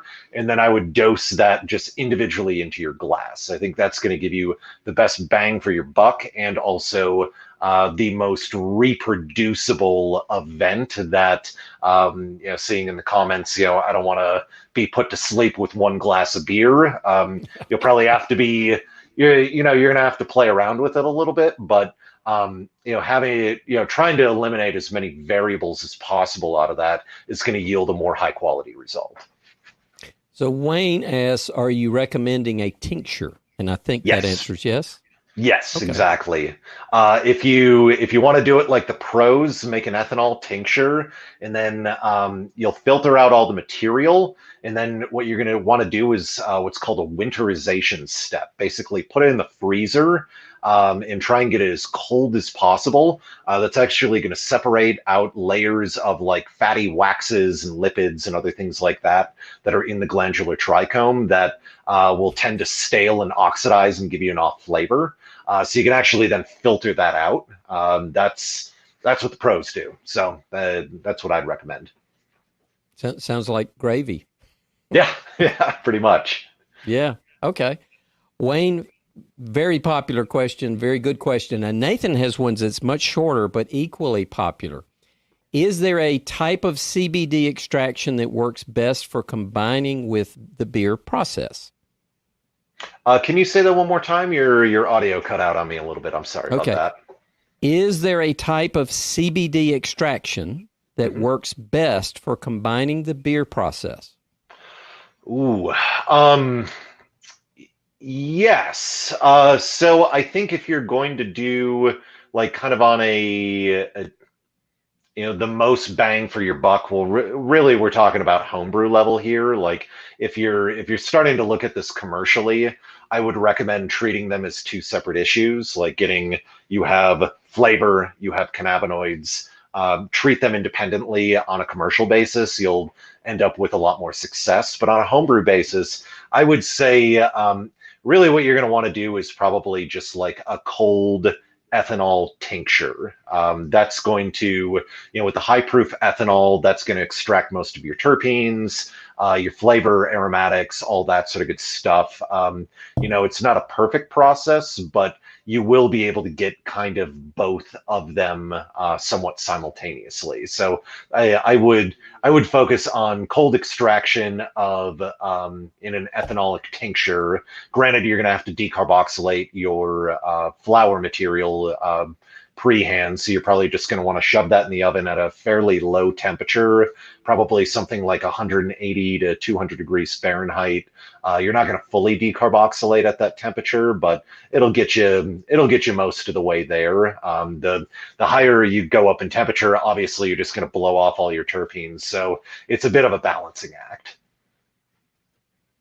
Great question, Nathan. Thank you. Nathan has the next most popular question. And just to remind everybody, we have 11 questions and we have about 14 minutes. So we're going to try and go through these quickly. Nathan asks, are some CBD beer do's and don'ts when trying to make one? Yeah, so I would, I think again, on a homebrew level, I think you have a little bit more leeway, and I think, be willing to experiment around with that. But I would say focus more of your energy and efforts on cold side additions. I think hot side additions do give you some interesting things, but like when you think about it, almost kind of sequentially, like you're trying to get all this flavor and you're trying to get cannabinoids in there. And so every step of the process, you're going to have things starting to separate and precipitate. And so then you're going to have to transfer off of your yeast cake. You're probably going to lose some cannabinoids there. If you add in the boil, granted, you'll probably drive it into solution on the hot side, but then you'll cool it down. You'll probably lose it in your wort. And so it's really like try and focus on as late of additions as possible, which is going to give you more consistency and probably better success. All right. I'm not going to rush these, but I'm going to try and get through everyone. Next question. How do dank resinous characteristics change over time, and how quickly do they diminish or evolve?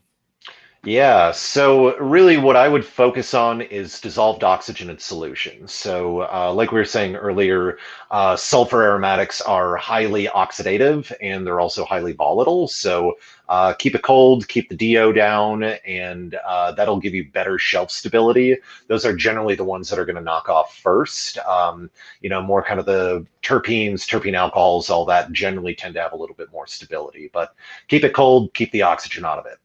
So if you're tasting one and you detect, and one of the ones I had bought was, I don't know that I could say highly oxidized, but it was oxidized without a doubt.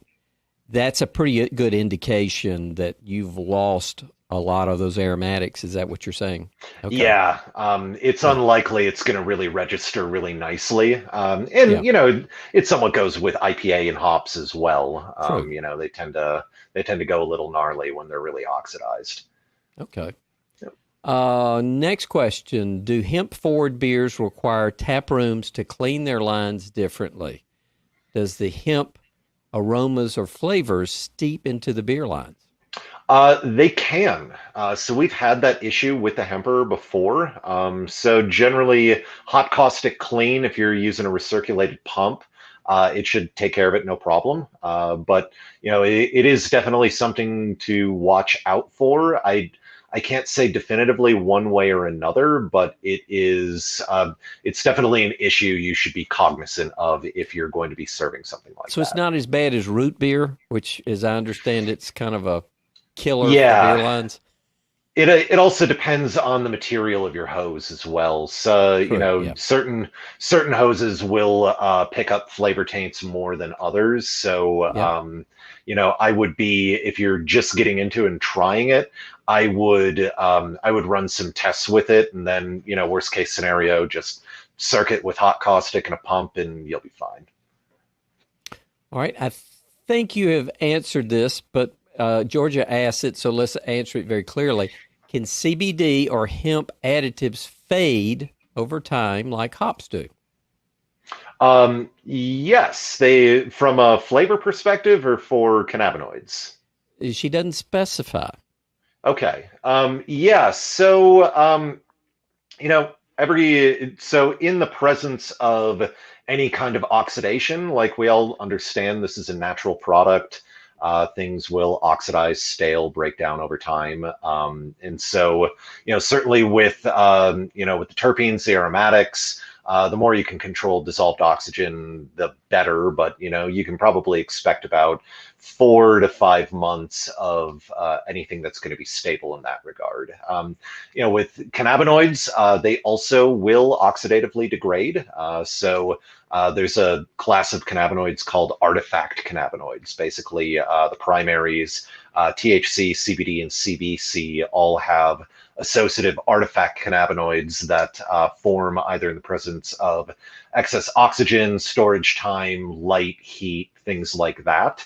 And so that changes their bioactivity, their bioavailability, and what it'll do to you, physiologically. And so, there are certain things as well that, they've been finding that certain formulation, water-soluble formations of cannabinoids will actually bind to certain can liners over time.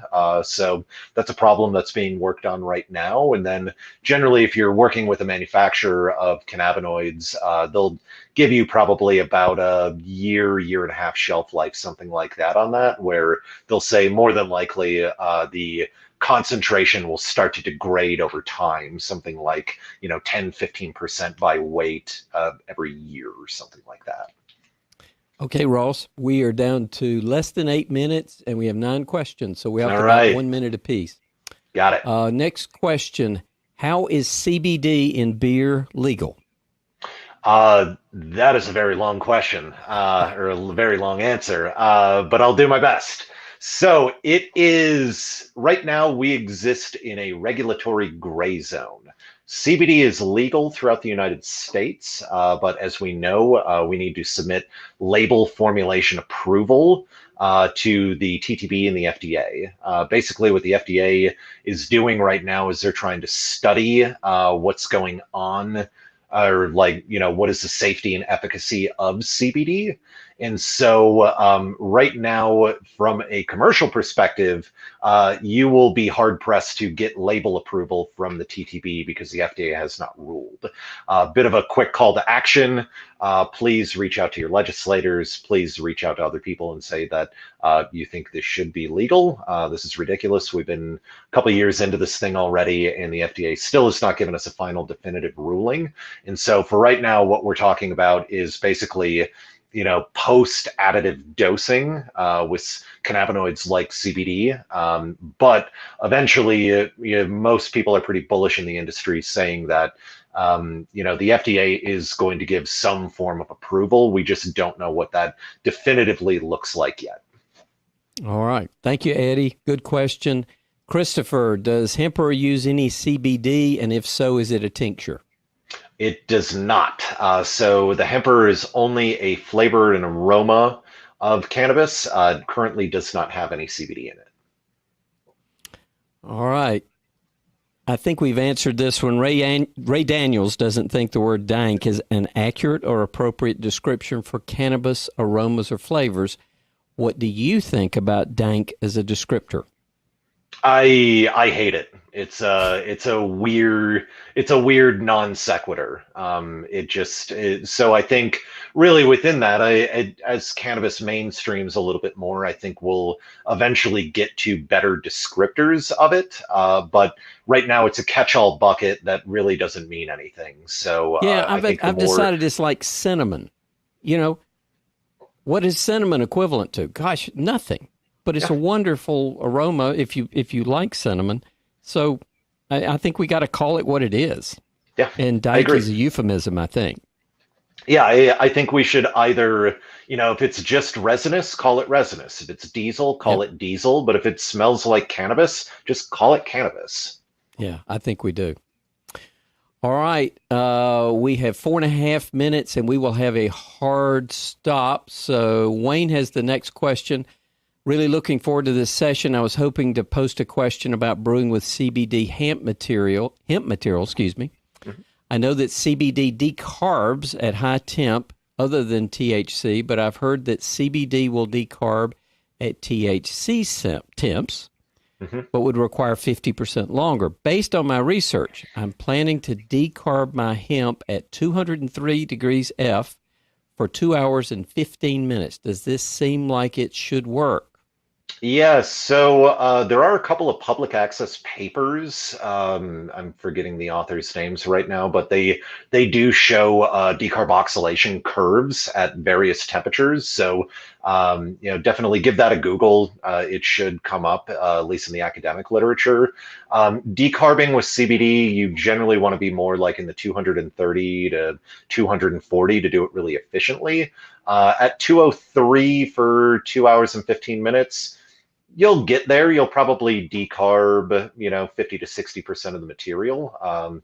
They probably just have the rest of it as CBDA, but I think it's a good thing to play around with. But they've shown that actually THC decarbs at a lower temperature than CBD for reasons I don't fully understand. But so I would say if you're looking at CBD, definitely keep it a little bit hotter and definitely go a little bit longer. Okay, 4 questions and 3 minutes. And by the way, just to the audience, we do have a hard stop. So if we get cut off and I'm not able to say thank you for joining us, just know I really appreciate your time. Yeah. Hope you'll join us on the next event that's coming up, which I think is Travis Rupp. We have several this month. Nice. All right. So as we wrap up the rest of these questions, James has the next one. Does descriptors like dank, sulfurous, oniony, and garlicky relate to each other, if at all, to you? Yeah, I think the short answer is yes. I mean, they're all onion and garlic odorants are all like in the sulfur fraction. They also generally like onion and garlic is most associated with kind of like late picked hops, or potentially in brewing processes if you have excess oxygen ingress while you're dry hopping or something like. Get a bit more onion and garlic aroma out of there. So they are all interrelated, but they're not necessarily the same. I think that answers the question. I like that, James. Oh, that's really good. Gary asks, should we be expecting a terpene in the Lip of Faith series? Really good question. Say that one more time. Terpenes in the Lips of Faith series. Yeah. Unfortunately, Lips of Faith has gone the way of the dodo. We are still doing our high-end specialty series, but we're just kind of doing it a little bit different way that, in the past we had done like kind of a dedicated program for it. But then now we're just kind of using some of our other brands and our other intellectual property then to, allow for, high-end niche products to exist in that sphere instead of necessarily focusing an entire series on it. All right. We have 30 seconds. What I wanted to quickly say is, Ross, thank you so much for taking this much time. I know you took weeks to months, really, to prepare for this. We look forward to your book. Any closing comments? You have 15 seconds. Just thank you so much for joining. This was really fun. I hope you guys got a lot out of it. Look for my book in like a year or so. That'll be fun. And just thank you so much for your time, and cheers. Really appreciate it. And thank you, Doug. Cheers. Yeah. And I appreciate everybody joining us. As I said, we've got several neat events this month. Vine Steftevan is going to be working with us this month. We're going to have an event with them. We're also going to have one with Julia Hertz coming up and Travis Rupp. So October is going to be a busy month. We got a lot of fun things. Thanks for joining. Cheers, everybody.